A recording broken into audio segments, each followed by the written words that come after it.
Marriage was the only identity for women. अच्छा ये लड़का बहुत अच्छा है, आप वहाँ जाकर देखो। उस टाइम तो ये होता था भाई ना, लोग क्या कहेंगे, लोग ये होता था। You don't have to beg for bare minimum from anyone। वो सेटल डाउन उनका होता था, हमारा टाइम में होता था dependent on husband.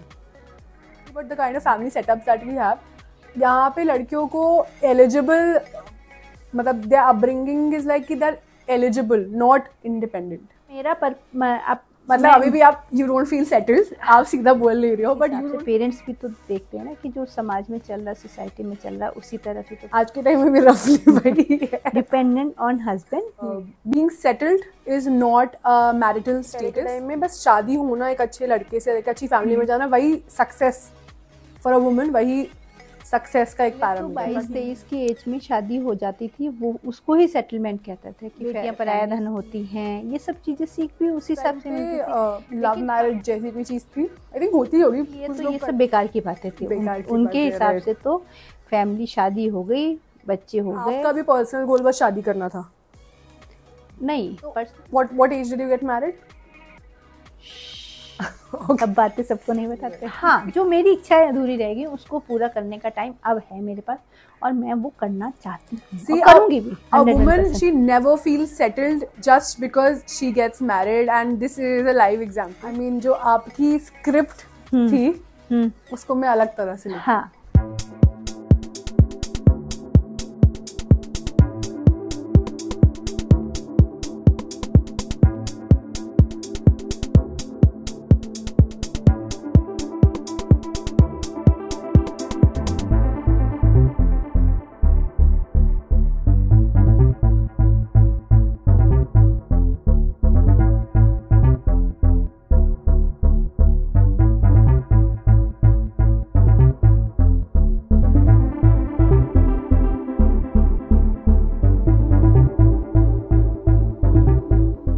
They say there's a right age for everything. Marriage by 25, kids by 30, and if you dare to have a career, beta, something must be wrong. Today, I'm sitting with my mom, who has not only lived those various timelines, but also never questioned any of it. आज मैं मम्मा के साथ बात करूँगी about career, about life choices, about education, about the term settling down. And क्या जो definition of settling down तब थी वो सही थी या नहीं, एंड आज के टाइम में वो कितनी वैलिड है।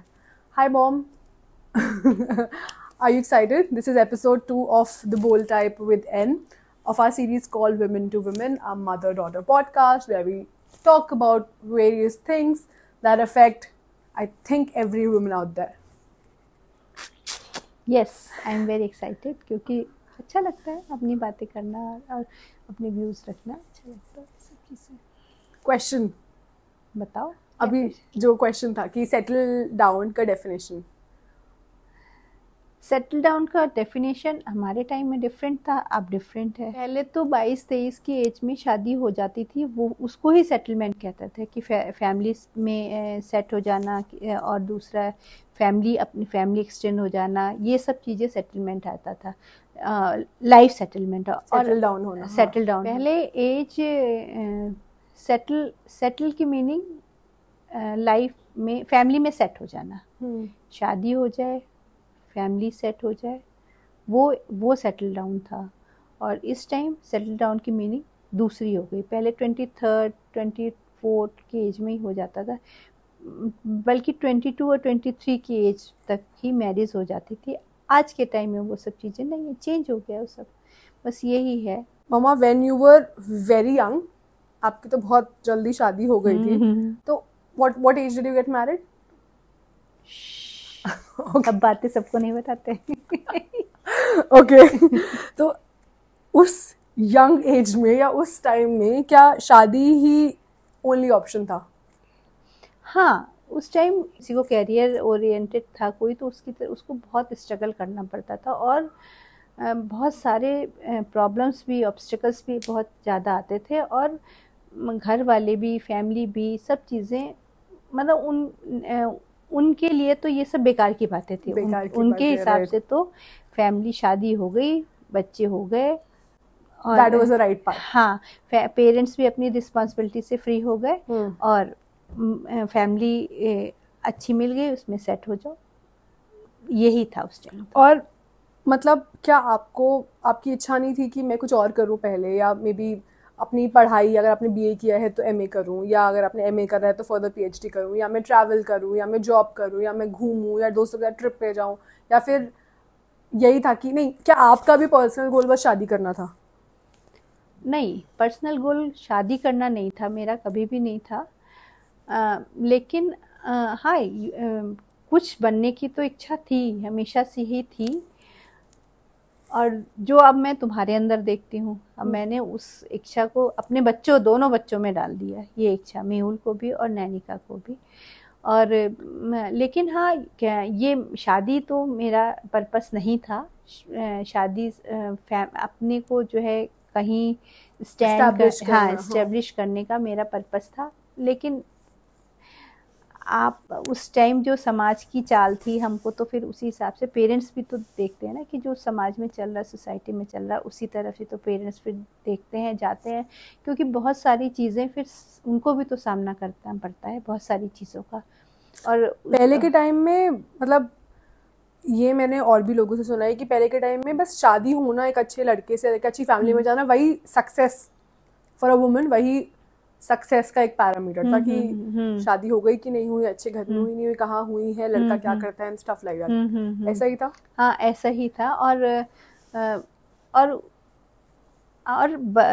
सीख भी ऐसी मिलती थी बच्चों को कि हाँ, आपको सेटल होना है, आपको दूसरे के घर जाना है, बेटियां पराया धन होती हैं, ये सब चीज़ें सीख भी उसी हिसाब से मिलती थी। लेकिन हाँ, ये ज़रूर कहूँगी कि अपना सोच कभी भी ऐसा नहीं था कि हाँ, मुझे शादी करनी है, लेकिन शादी मेरा अल्टीमेट गोल है, वो नहीं था। मतलब शादी करना आई थिंक हर वुमन को मन करता है ऑब्वियसली कि to have a partner and all, लेकिन अल्टीमेट गोल जिसे कहते हैं, जैसे वो मतलब मेरी एज ग्रुप की लड़कियों का नहीं होता, वो वैसे भी आपका नहीं था, is what you are trying to say. तो मतलब तब भी वो एक चीज़ कहीं ना कहीं से एक फोर्स थी, या वो एक फैमिली की टाइमलाइन का पार्ट था कि पेरेंट्स ने कह दिया तो आपको भी लगा कि वही ठीक है? हाँ, बस यही चीज़ है। When you were young, like जब आपको नानी ने कहा बाय बाय, अब जाओ यहाँ से, क्या आपको कुछ और करने का मन था? आपकी पर्सनली कुछ और इच्छाएं थी, मे बी आगे पढ़ने की, या घूमने की, या फिरने की, या ड्रॉप ईयर लेने की, या आर्ट सीखने की, या एनीथिंग एल्स? हाँ, बहुत इच्छाएं तो सभी में होती हैं, मेरी भी थी, कुछ बनने की, कुछ अपने को सेट करने की, इस्टेब्लिश करने की, या क्रिएटिविटी करने की इच्छाएं तो सब में होती है। और करी भी, जितना जब बिफोर मैरिज जितना टाइम था उसमें करी भी, लेकिन फिर शादी हो गई तो फिर छूट गया। मतलब तब भी आई वुड से कि वो सेटल डाउन होना, तब भी एक लड़की का गोल, अल्टीमेट गोल उसका पर्सनल नहीं होता था। हाँ, वो सेटल डाउन उनका होता था, हमारा टाइम में होता था डिपेंडेंट ऑन हस्बैंड। आज के टाइम में भी रफली वही है, डिपेंडेंट ऑन हस्बैंड। नहीं, आज के टाइम में नहीं है। आज के टाइम में डिपेंडेंट नहीं, companion of husband but not dependent on husband. पर ट्रेडिशनल फैमिलीज में आज भी आई थिंक दैट, हाँ, ट्रेडिशनल फैमिली में आज भी है। Okay, so tell me something, क्या उस टाइम पे लव मैरिज जैसी कोई चीज़ थी? आई थिंक होती होगी, कुछ लोग करते भी होंगे लड़ झगड़ के, रिबेलियन करके। लेकिन हाँ, बहुत स्ट्रगल करना पड़ता था। मेरी एक फ्रेंड है, उसका एक फ्रेंड था, एक क्लासमेट था। अब वो उसके घर 2-4 बारी चक्कर काटा, मतलब चक्कर क्या काटा, नोट्स लेने या कुछ वजह से। नहीं कर रही हैं? नहीं जी, मैं अपनी बात नहीं कर रही। नोट्स वगैरह लेने आया तो पेरेंट्स को ऑब्जेक्शन हुआ, तो उस time love marriage was very difficult. लड़के, आप बॉयफ्रेंड भी बहुत नहीं होते थे, मतलब नहीं होते, क्या होते ही नहीं थे, या लोग छिपाने में बेटर थे मम्मा? हाँ, नहीं होते होंगे। नहीं, छिपाने में कोई बेटर नहीं था, क्योंकि उस टाइम पेरेंट्स की निगाहें बड़ी स्ट्रिक्ट रहती थी। और दायरा भी बड़ा लिमिटेड होता था। अब तो बच्चे इधर भी जा रहे हैं, उधर भी जा रहे हैं, क्लासेस होती है। हाँ, अपने कैरियर के लिए कहीं आउट ऑफ इंडिया भी जा रहे हैं, कहीं भी जा रहे हैं। स्पेशली फोन्स, पहले डॉट फोन पे फोन आता होगा लड़के का, या कुछ भी ब्लैंक कॉल से पता चल जाता है। अब तो बहुत चेंज है। तो ये सब चीज़ें, हम पहले अपने पेरेंट्स की निगाहों के बीच में रहते थे। अब पेरेंट्स की निगाहें इतनी ब्रॉड नहीं हो सकती, क्योंकि नहीं, आई थिंक उनकी निगाहें ब्रॉड है, लेकिन दुनिया का एक्सेस बच्चों के लिए बहुत ज्यादा बड़ा हो चुका है। That has gone broader. तो अगर हम बात करें मामा 70s और 90s के बीच में भी, जितना मेरा नॉलेज है, जितना मैंने बुक्स पढ़ी है, लोगों से इंटरेक्ट किया है, सो आई फील कि मैरिज को आइडेंटिटी फॉर वुमेन देखा जाता था। Marriage was the only identity for women. हाँ, पहले यही चलता था। पहले जो हमारा टाइम था वो यही चलता था। हाँ, आप पुराना सब कुछ देखो तो और कुछ डिफरेंट भी है, बट जो अपना टाइम था उसमें यही था कि मैरिज हो गई, सेटल डाउन हो गए, और मोस्टली जॉइंट फैमिली का ज़्यादा उस टाइम कल्चर था कि जॉइंट फैमिली में ही बच्चे जाएं।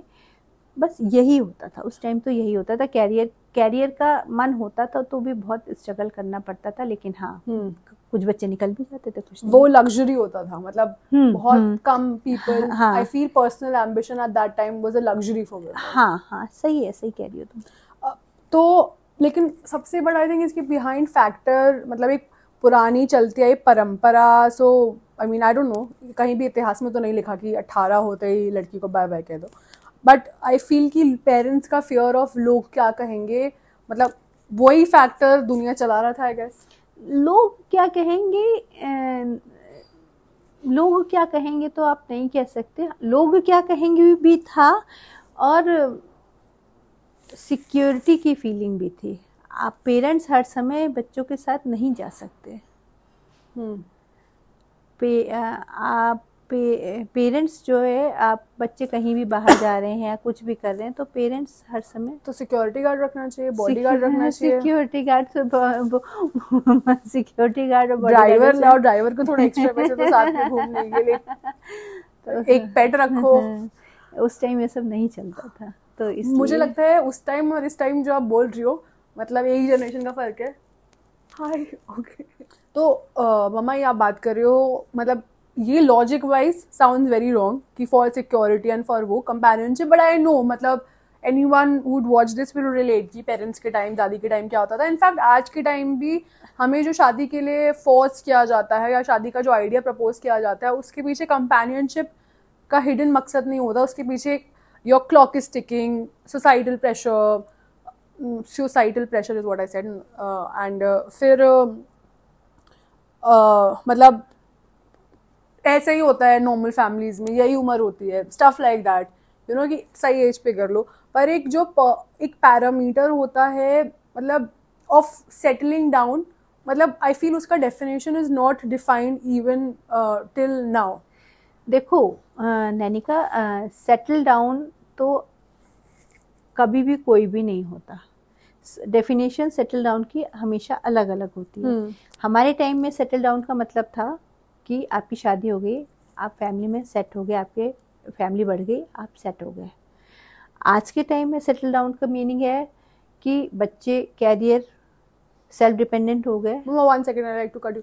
फैमिली, आपने बताया सेटल डाउन होने का मतलब है कि आप उनके घर वालों को समझ गए, आप अपने हस्बैंड की नीड्स को समझ गए, आपका मन लग गया, बट मतलब it was nothing about you, right? Settling down was not about you and नहीं, हाँ, ये बात है। ये उस टाइम, एक तो उस टाइम इतनी महत्वाकांक्षाएं भी नहीं होती थी, और दबा भी दिया जाता था, I guess। और दूसरा, हाँ, समाज का जो सिस्टम था वो यही तो था कि हाँ, शादी, जब आज क्या है, आज क्या यही तो हो रहा है कि एक बच्चा दूसरे को देख रहा है कि वो कैरियर में है, उसकी शादी इतने टाइम तक नहीं, तो मैं क्यों करूं। आज के टाइम में भी तो यही बात हो रही है ना। उस टाइम में यही होता था, पेरेंट्स देखते थे, अरे उस टाइम, हाँ, उसके सिस्टम उस टाइम ये चलता था कि हाँ, उसके परिवार में, और उस परिवार में जाके आपकी लड़की की शादी नहीं हुई, अच्छा ये लड़का बहुत अच्छा है, आप वहां जाकर देखो। उस टाइम तो ये होता था भाई ना, लोग क्या उस कहेंगे, टाइम तो लोग ये होता था। मम्मा मुझे लगता है कि पहले के टाइम में, एंड मैं ये नहीं कहूंगी कि आज, आई mean I know lot of people जिनकी लाइफ बहुत इंडिपेंडेंट है, या who have that freedom to choose personally, but the kind of family setups that we have, यहाँ पे लड़कियों को एलिजिबल, मतलब their upbringing is like कि they're eligible, not independent kind of families. देखो उस टाइम एज 22-23 होती थी मैरिज की लड़कियों की, और लड़कों की 25-26। इस टाइम चेंज सिनेरियो, लड़कियों की एज भी हो गई है 25-26-27, लड़कों की 30-31। तो ये चीज़ चेंज हो गई है। दूसरा, ये हम आज के टाइम में भी जो पेरेंट्स हैं उनको यही है कि हाँ बच्चे सेट हो जाएं, बच्चे सेट हो जाएं तो वो भी फ्री हो जाएंगे। लेकिन चूंकि वो अब एज, मैरिज एज बढ़ गई है, तो ये चेंज हो गया ना। तो आप ये नहीं कह सकते कि एलिजिबल फॉर मैरिज नहीं, आप इस टाइम कैरियर भी हो गया है, इंडिपेंडेंसी भी हो गई है। हाँ, मैरिज के लिए कहा जाता है, और मैं तो समझती हूँ करना भी चाहिए, कहना भी चाहिए, क्योंकि marriage means companionship, know to each other, knowing each other, हाँ, feelings of each other, feelings of love, feeling loved, हाँ, and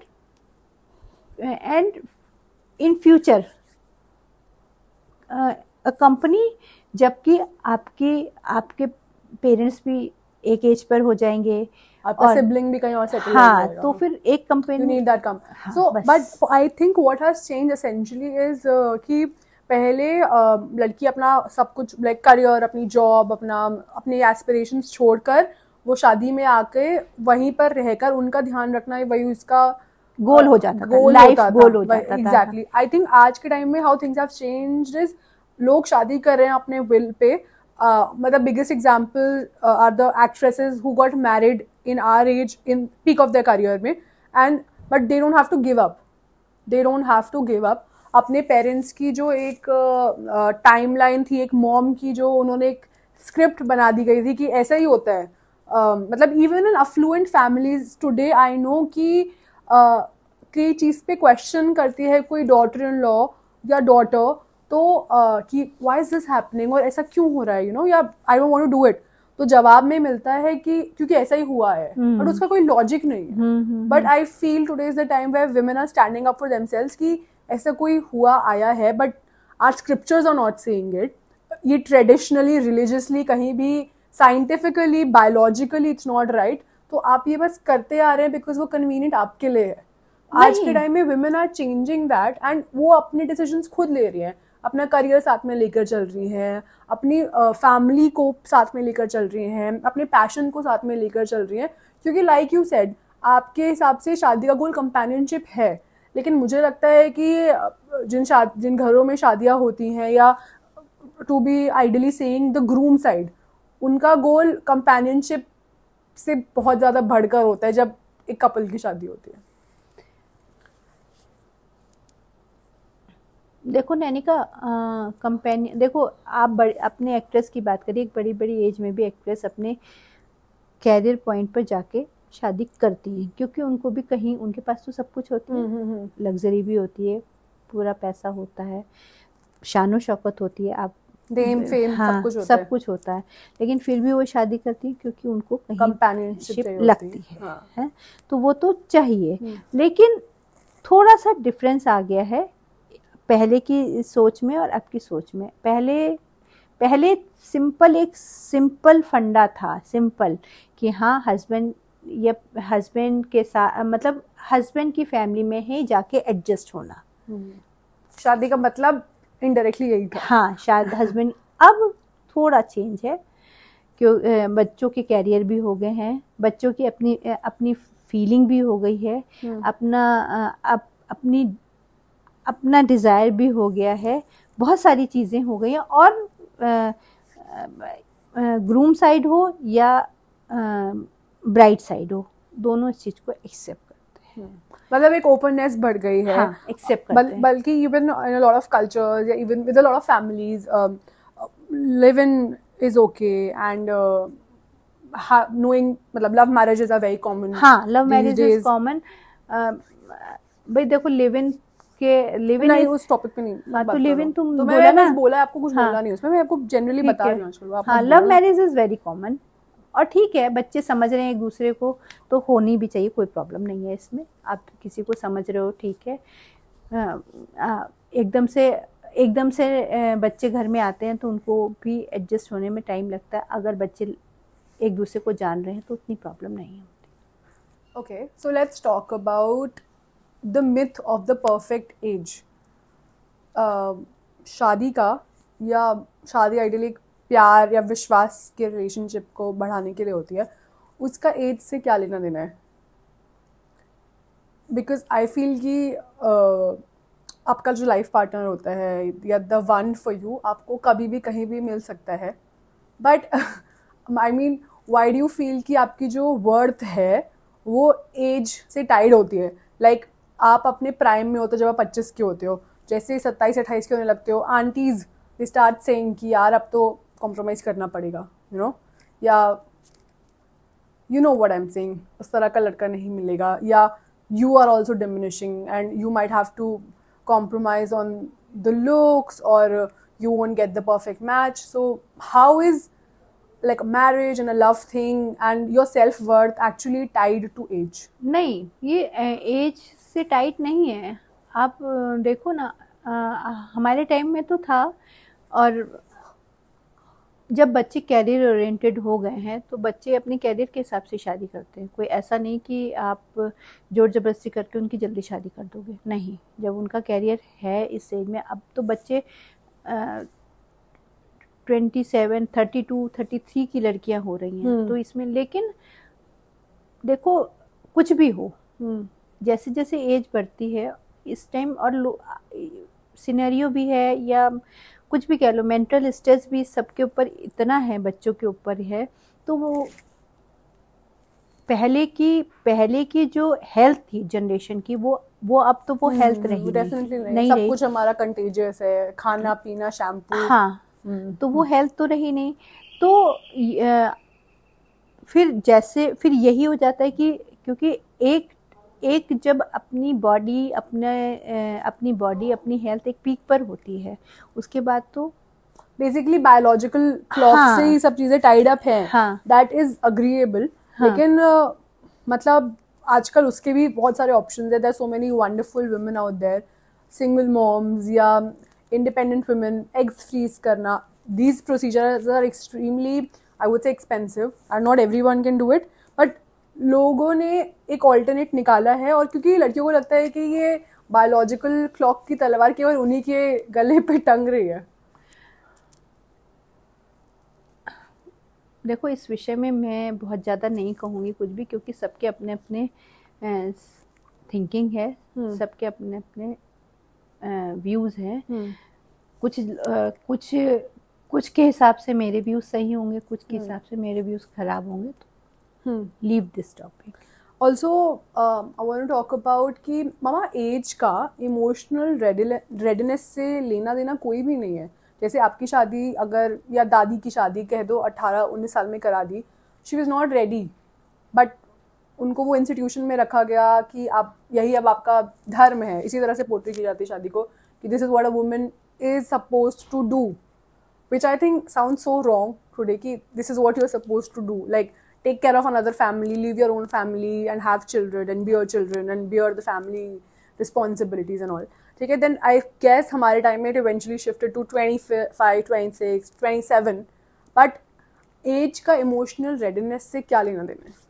तो जो मान लो 22, 23 में जो शादी हो गई, वो बच्चे फिजिकली और मेंटली इतने स्ट्रांग नहीं होते।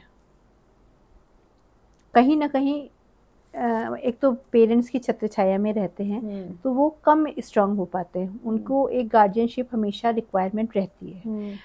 और आगे बड़े होते हैं तो बच्चे बाहर निकल जाते हैं, अपने आप दुनिया देखी होती है, इंटर्नशिप के लिए निकले होते हैं, जॉब किया होता है, वो मेंटली मेंटली भी और फिजिकली भी स्ट्रांग हो जाते हैं।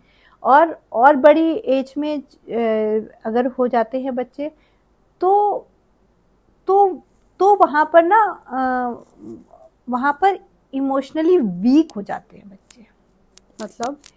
मतलब ये कि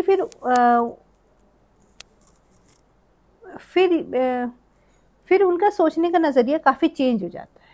आई थिंक फिक्स हो जाता है, they are very used to being themselves, उनका एक पॉइंट ऑफ व्यू बन जाता है। हाँ। और आई फील फ्लेक्सिबिलिटी कम हो जाती है।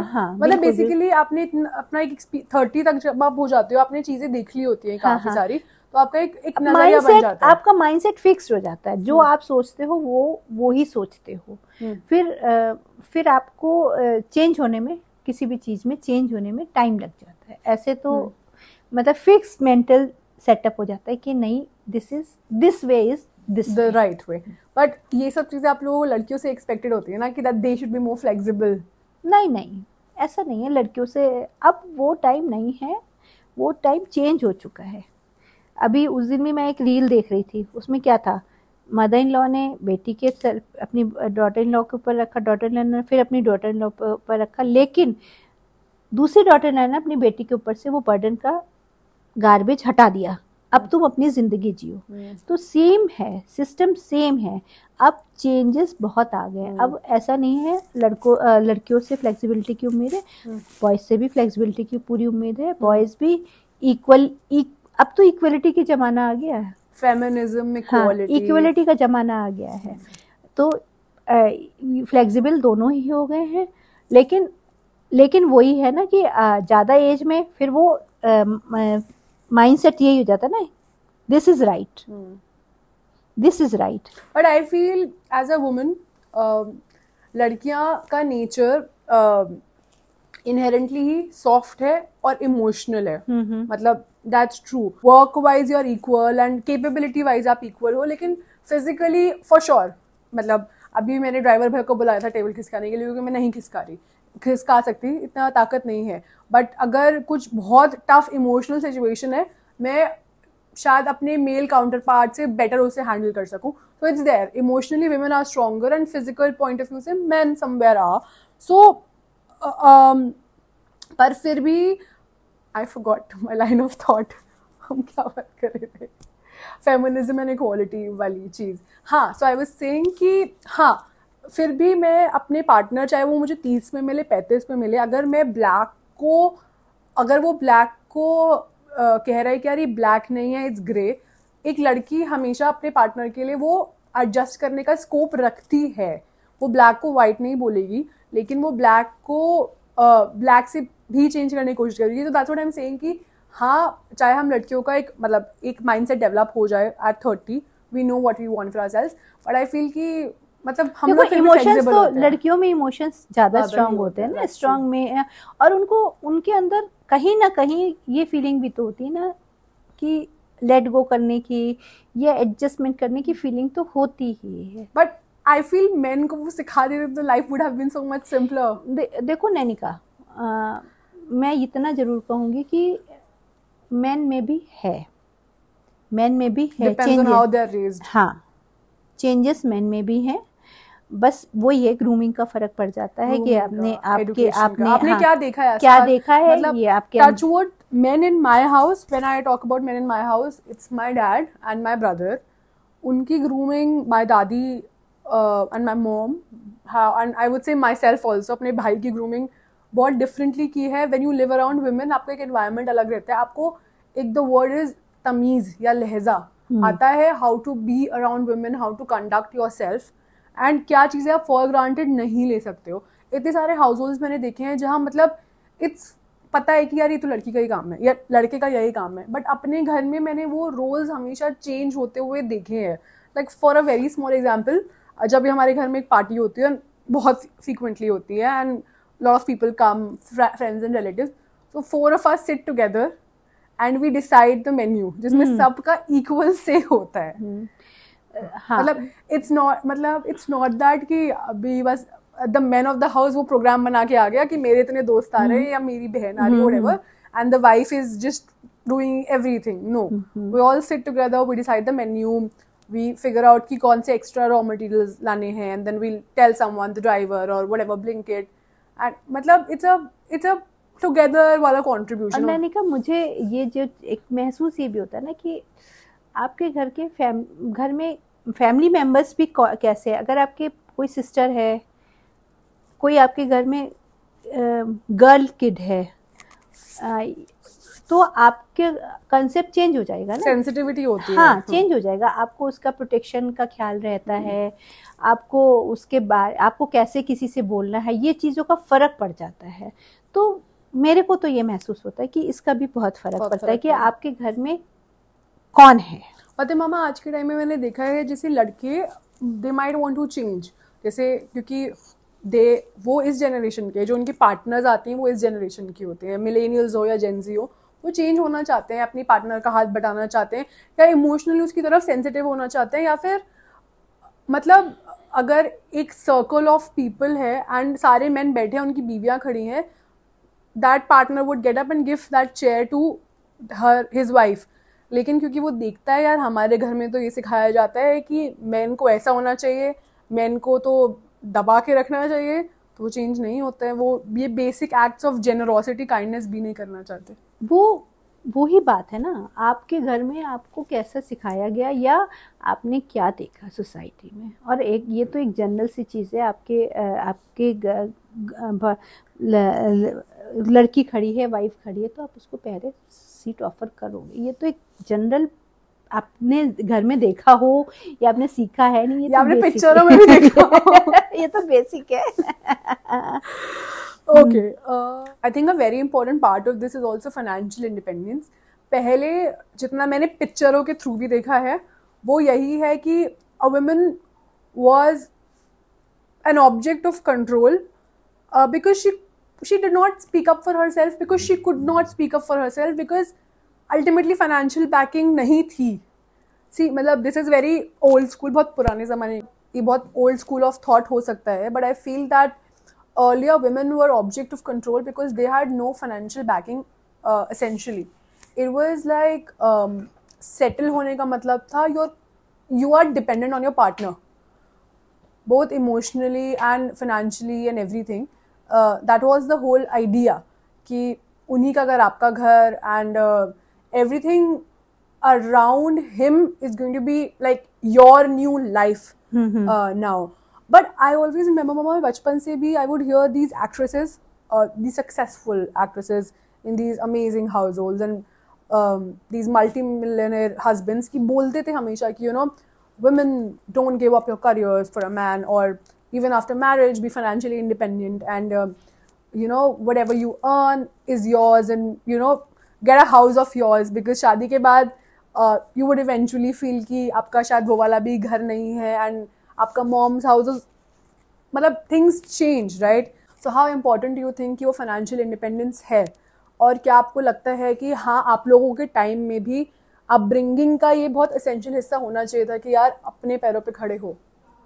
हाँ होना चाहिए था, बिल्कुल होना चाहिए था, क्योंकि फाइनेंशियली तो स्ट्रांग होना चाहिए, क्योंकि इंडिपेंडेंट होना चाहिए, फाइनेंशियली इंडिपेंडेंट होना चाहिए, क्योंकि अपनी भी वैल्यू होती है। आज के टाइम में कह लो या पहले के टाइम में कह लो, वैल्यू तो इसी से होती थी ना, नहीं तो क्या आज भी आप का घर में क्या होता है, अगर आप काम कर रहे हो आपके घर, अब तो फिर भी लोगों को समझ में आने लगा, वरना थैंकलेस जॉब, हाँ कि आप ये तो रूटीन काम है आपका, नथिंग न्यू है ना। लेकिन हाँ चलो अब तो फिर भी समझ में आने लगा, लेकिन हाँ फाइनेंशियली तो पहले भी स्ट्रांग होना चाहिए, और अब तो 101% फाइनेंशियली सेल्फ डिपेंडेंट होना ही चाहिए। बहुत सारी चीज़ों में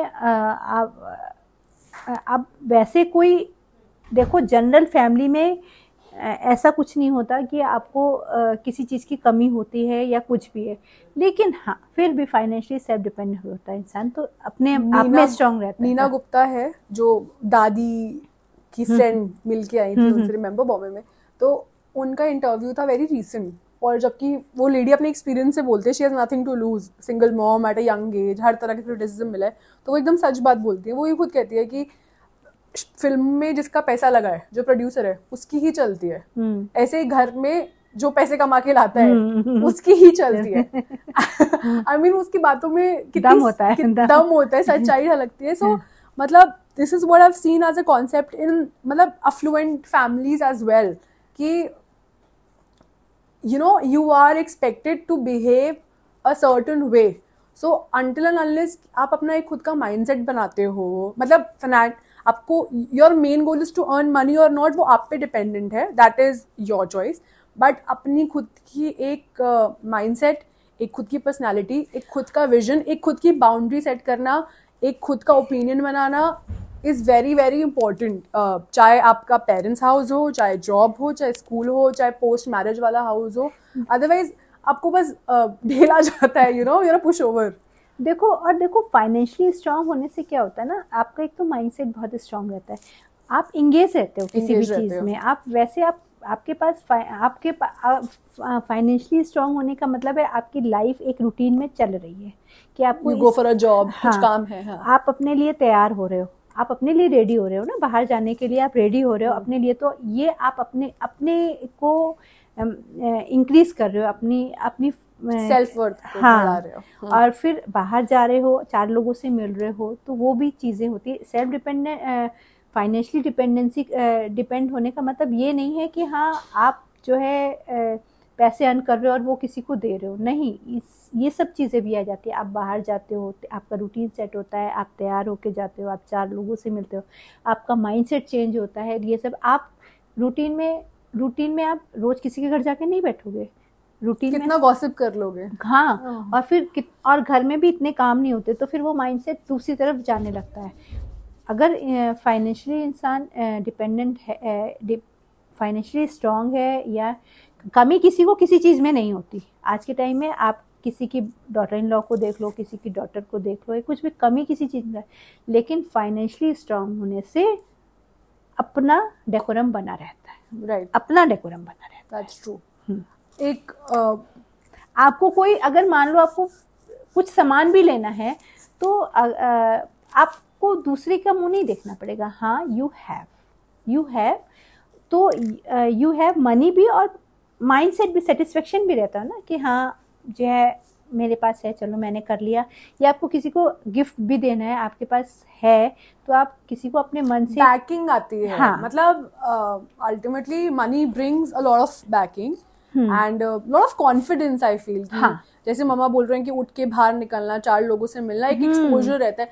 बहुत छोटी सी बात है, अगर आप घर में रहते हो, फॉर एग्जाम्पल छोटू सा एक आर्ग्यूमेंट हो गया इन द मॉर्निंग, और आप पूरा दिन घर में ही हो, तो आप you will be over thinking that argument, and शाम को भी वो आपके दिमाग में होगा। अगर आप काम पे जाते हो तो उसके बीच में ऑलरेडी 100 चीजें हो जाती हैं, so you kind of let go of that. आपकी लाइफ भी डिस्टर्ब नहीं होती है, एक इजी गोइंग लाइफ चलती रहती है, बहुत सारी चीजें होती। मामा आप 50 के हो, आई गेस, ज्यादा कम, लिटिल बिट, आप क्या सेटल फील करते हो? बिल्कुल सच ट्रूथफुली बताना, क्योंकि अपेरेंटली तो आप वही 20 साल में सेटल हो गए थे, करवा दिया गया था आपको सेटल। क्या आप सेटल फील करते हो? देखो नैनिका, फ्रैंकली स्पीकिंग, स्टार्टिंग में मेरी बहुत थी, मुझे भी बड़ी लगता था कि हाँ मेरे को भी होना चाहिए, तो मैंने बीच में बहुत सारी चीज़ें करी भी अपने लिए, लेकिन एक तरफ से ये भी सोचती हूँ ठीक है, सब चीज़ों से अब फ्री हो गई, सेटल हो गई, बच्चों की मैरिज तक सब काम हो गया, अब सेटल हो गई, लेकिन लाइफ अभी ख़त्म नहीं हुई। हम जो अपनी कैरियर ओरिएंटेड इच्छाएं हैं, वो चीज़ और अभी है भी है, हाँ वो है, अभी भी है। वो चीज़ और है कि उस टाइम जो हमारे अंदर स्ट्रांगनेस थी, उस हिसाब से और इस हिसाब से चेंज हो गया। लेकिन हाँ, मैं अभी भी कहूँगी कि मुझे अपने को और लाइफ में सेटल करना है। मतलब मेरा मतलब अभी भी आप यू डोंट फील सेटल्ड, आप सीधा बोल ले रहे हो, but you don't feel settled. आपने अपना बेस्ट दिया है हमें ग्रूम करने में, या to the family, to the house, लेकिन आई थिंक अभी भी आपकी इच्छाएं हैं जो आपके लिए अधूरी रहेगी। हाँ, जो मेरी इच्छाएं अधूरी रहेगी, उसको पूरा करने का टाइम अब है मेरे पास, और मैं वो करना चाहती हूँ, करूंगी भी। A woman, she never feels settled just because she gets married, and this is a live example. नहीं मतलब she's done everything, 2 beautiful marriages and amazing family and what all मतलब responsibilities और all मतलब एक नॉर्मल वुमन हो, she has everything, ठीक है, ऐसा नहीं कि she lacks something, लेकिन she's also spiritual and she's also financially strong and everything. She has so many fans even till today. लेकिन that's what I'm trying to say. The core of a woman is that she wants to feel settled. And settled का मतलब ये नहीं कि यार just a corporate job like a CEO. It has to be something related to her. एक छोटी सी चीज जो उसी की है, जो एक छोटी चीज हमारी ही है, एंड हम अपने एनर्जीज उसमें जो हमारी वैल्यू बढ़ाता है, सेल्फ वर्थ बढ़ाता है, जो हम अपनी क्रिएटिविटी से या अपनी एनर्जी से जिसमें हमको खुशी मिले, जिसमें हमको खुशी मिले. मम्मा जैसे I mean I know a lot of women who are not married 30, 32 but they feel so much settled. पता है क्यों? क्योंकि उनके पास घर है अपना, उनके पास अपनी जॉब है, अपनी खुद की आइडेंटिटी है, पीस है, शांति है, एंड वो कॉन्सेप्ट था पहले कि लड़कों से तभी बात करना है और whatever when you're getting married. Now it's all changed. So once in a while they go out on a date and whatever, but they feel so much more settled क्योंकि they have achieved everything that they wanted to or that they should have. मतलब they don't have to beg for bare minimum from anyone because ये चीज़ें तो सबको चाहिए ही होती हैं, right? Like your house, a place you called house, आप अपने हिसाब से सजाते हो, आप अपने हिसाब से उसे रखते हो, आप खुद के rules बनाते हो, you know, आपका एक career, anything that you're passionate about, एक hobby. So ये मतलब these are I think a must have thing. But once you get married and if it's not a love marriage, arranged marriages of course are more challenging. So इन सब चीज़ों के लिए बहुत ज़्यादा मेहनत करनी पड़ती है, स्पेस बनाना पड़ता है, and you have to ask for it. जबकि I feel these are those things that you shouldn't be asking for. Nainika पहले एजुकेशन और करियर कम थी और मैरिज पर्पस ज़्यादा था कि एक उस टाइम तो ये कंसेप्ट होता था कि शादी कर दो, पढ़ाई करवा दो और शादी हो जाएगी. उस टाइम तो ये कंसेप्ट था, मतलब career was not a priority. हाँ. और अब जो है शादी बाद में हो गई और career and education first number पर आ गया है. लेकिन बैलेंस होना चाहिए दोनों चीज़ों में, क्योंकि कहीं ना कहीं करियर भी, एजुकेशन भी इम्पॉर्टेंट है और मैरिज लाइफ भी इम्पॉर्टेंट है. एक टाइम के बाद आपको कंपेनियन की रिक्वायरमेंट होती है तो वो भी चाहिए, और फाइनेंशियली और मेंटली स्ट्रांग हो वो भी ज़रूरी है. तो दोनों में ही बैलेंस होना चाहिए. बट आप क्या ये एडवाइस दोगे कि अपनी जॉब वॉब छोड़ के, अपना हाई राइज करियर छोड़कर या बहुत प्रॉमिसिंग करियर छोड़ के बस शादी करके बैठ जाओ? नहीं. आप, और अब तो मुझे लगता है कि फैमिली भी ऐसी ही होने लगी है कि वो ये नहीं चाहते कि बेटियां जो घर पर आएँ वो अपना करियर छोड़कर फैमिली लाइफ में बिजी हो जाए. वो ये भी कहते हैं अपना करियर भी करो और फैमिली भी इंजॉय करो, सब चीज़ होता है, और बैलेंस रख के चलना भी चाहिए, वही ठीक होता है. क्योंकि आजकल के बच्चे पढ़े लिखे हो गए, वो बिल्कुल फैमिली में जो हमने लाइफ जी है कि हाँ बिल्कुल ही फैमिली में ही रह के बच्चे नहीं रह सकते. और ये भी नहीं है कि हाँ आप बिल्कुल ही करियर में ही लगे रहो. आप आजकल बैलेंस करने के भी बहुत ऑप्शंस हैं क्योंकि मेड्स हैं आपके पास, रिसोर्सेज बेटर हैं, मतलब इट कैन बी मैनेज्ड. शायद पहले टाइम में नहीं, रिस्ट्रिक्शंस भी ज़्यादा थे, मैनेज भी नहीं होता था बहुत, मतलब सारे काम लड़कियों के हित में आते थे. सॉरी, लड़कियों के हित नहीं, सारे काम लड़कियों के हिस्से में आते थे, नॉट हित. हित लड़कों का होता था.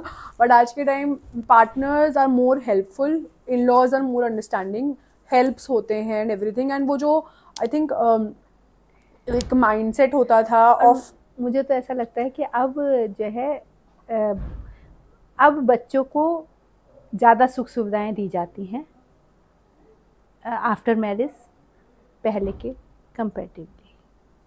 मेरे को तो ये महसूस होता है. मतलब आप पहले डॉटर इन लॉ आती थी तो सुख सुविधाएं जैसा चलता रहता था उनके घर में उसी हिसाब से देती थी. लेकिन अब अगर आपके डॉटर इन लॉ आ रही है तो आप उसके हिसाब से सुख सुविधाएं दोगे. मतलब अडेप्टेशन होता है. पहले केवल डॉटर इन लॉ को से एक्सपेक्टेशन थी कि वो एडजस्ट करें, पर आज all the family members in the house environment they are also expected कि यार आप भी एडजस्ट करो. हाँ, और दूसरा ये भी जरूर कहूँगी कि जो बच्चा घर में आ रहा है वो भी कहता है आप भी इंजॉय करो, हम भी इंजॉय करते हैं. ये बात भी है कि जो डॉटर इन लॉ घर पे आ रही है उसका कंसेप्ट है कि जी आप भी इंजॉय करो लाइफ और हम भी इंजॉय करते हैं. Any advice to me?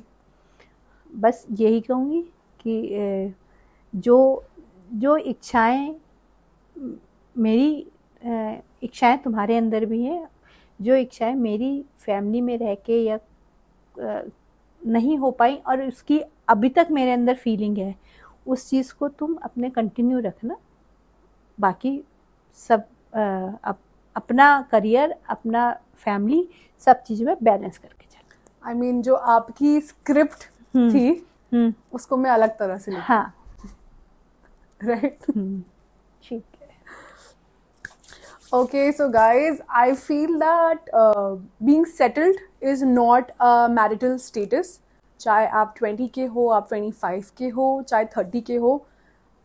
Settling down means being emotionally independent, being physically fit, being financially strong, finding companionship, finding peace, और एक फीलिंग वेरी वेरी सेल्फ वर्दी. वो ज़रूरी नहीं है कि वो आपके पार्टनर से आए या केवल शादी के बाद आए, या you know people have different ways. So I feel settling down की डेफिनेशन इज़ कि जब आप बहुत कंटेंट फील कर रहे हो अपनी लाइफ में एंड आप हर दिन कोशिश कर रहे हो to make it better and be very happy, be very peaceful. Obviously having a partner is important, I always feel that. लेकिन सेटलिंग डाउन की एक ही डेफिनेशन नहीं है, केवल शादी ही डेफिनेशन नहीं, बिल्कुल नहीं. Anything else you'd like to say? नहीं. आज आप रिलेटिवली बहुत क्वाइट थी, कुछ बोलो. बोलो ओपन एंडेड है, बोलो. नहीं, ठीक कह रही हो तुम कि marriage is not a stamp. हाँ, stamp of settle down. But balance of self-dependency and marriage and family is very important. Very important. This is not only my story. मेरे टाइम की जितनी थी, जितनी लेडीज थी उनकी सबकी है ये, और आगे आने वाले जो बच्चे हैं उनके लिए भी है ये. I'd like to correct you there. आपके टाइम में नहीं, आज के टाइम में भी lot of friends, lot of didis, lot of भाभीज and a lot of people in the family, I know their stories, it's very similar. तो टाइम बदल गया है, टेक्नोलॉजी कहाँ से कहाँ पहुँच गई है, पर वो जो सोच है वो आई वुड नॉट से कि बहुत ज़्यादा इम्प्रूव हुई है. इन सर्टन पैरामीटर्स यस हुई है, लेकिन मेरा चंक जो है वहाँ अभी भी बहुत सारा स्कोप है इम्प्रूवमेंट का, क्योंकि जिस तरह की लाइफ डिज़ाइन है, आई फील समहाउ वो कन्वीनियंस टू द बॉय के लिए डिज़ाइन है. After marriage the boy is at convenience, the girls expected to adjust more and more, but it's us together जो कि एक चेंज ला सकते हैं. इट्स आवर पार्टनर्स, हमारे पार्टनर्स की मॉम्स जो उनकी ग्रूमिंग बहुत अच्छी कर सकते हैं, who can bring that change. All right. Thank you, Nanika. So, if you are listening to this podcast and you are a girl who feels like she's stuck in that cycle of the clock ticking, or you are a mom जिन्होंने ऐसा feel किया है अपनी life में, please drop a comment below, share your story, watch this episode and also share it with your daughter, your friends, and इसके बारे में बात करो यार कि आपकी माओ की क्या इच्छाएं पीछे रह गई हैं, and as a daughter now कैसे आप उनकी इच्छाएं फुलफिल करने में हेल्प कर सकते हो, because she left everything for you. And आजकल की मॉम शुड ऑल्सो अंडरस्टैंड कि जो फ्रीडम उन्हें नहीं मिल पाई या जो सैक्रिफाइसेस उन्हें देने पड़े, उन्हें आगे पास करना is not very glorifying, right? Say your final words and say bye-bye. Bye-bye. बहुत कुछ नहीं है बोलने को, लेकिन हाँ बोलने के लिए बोलो, अच्छे से बोलो, कॉन्फिडेंटली बोलो. जिंदगी बहुत बड़ी है. जिंदगी और लाइफ में जिंदगी एक ही बार मिलती है, उसको जीना चाहिए अच्छे से, लेकिन किसी को तकलीफ देके भी नहीं जीनी चाहिए, और अपने को भी खुश रखना चाहिए। अपने आप को खुश रखने की रिस्पॉन्सिबिलिटी हमारी है, बिल्कुल 101%। वो रिस्पॉन्सिबिलिटी इधर उधर देखने से डिस्टर्बेंस आ जाता है। Just be happy, you also have a responsibility of keeping your own self happy, केवल नॉट जस्ट योर फैमिली और हिज फैमिली और योर किड्स। आई फील खुद की तरफ भी एक जिम्मेदारी है, right? हाँ बिल्कुल बिल्कुल है। आप खुद खुश रहोगे तो ही आपका आसपास का एटमॉस्फेयर भी एक वाइब्रेशंस निकलती है। वो अब नैनिका कह नहीं रही है कि आप बड़ी बंदी सी लग रही है, हालांकि मैं ऐसी मतलब आई फील आप फर्स्ट एपिसोड से आज के एपिसोड में थोड़ा वो, मुझे कोई ऐसी फील नहीं हो रही, बट शी इज फीलिंग। मुझे ऐसी कोई फील नहीं, but she is feeling. It's maybe because I thought मेरे last episode was completely on the camera. ये वाले एपिसोड में हमने डिस्कस किए थे टॉकिंग पॉइंट्स, एंड मम्मा को मैंने टॉकिंग पॉइंट्स भी लिख के दिए थे कि हम इनके बारे में बात कर सकते हैं। सो आई फील कि उससे आपको थोड़ा बंधन हुआ है। नहीं ऐसा नहीं है, लेकिन हाँ बल्कि ये टॉपिक तो आपके हार्ट के कितना ज्यादा क्लोज है। चलो, all right, see you in the next episode of the bold type with N. Please follow woman to woman, tell them to follow. Yes, follow us. All right, you can also follow us on Instagram. I go by the name The Bold Type with N. And do you know your Instagram? It's Nidhi Singhal 0208, I think. 0802. 0802. Okay, and follow us, and we'll see you in the next episode. Bye.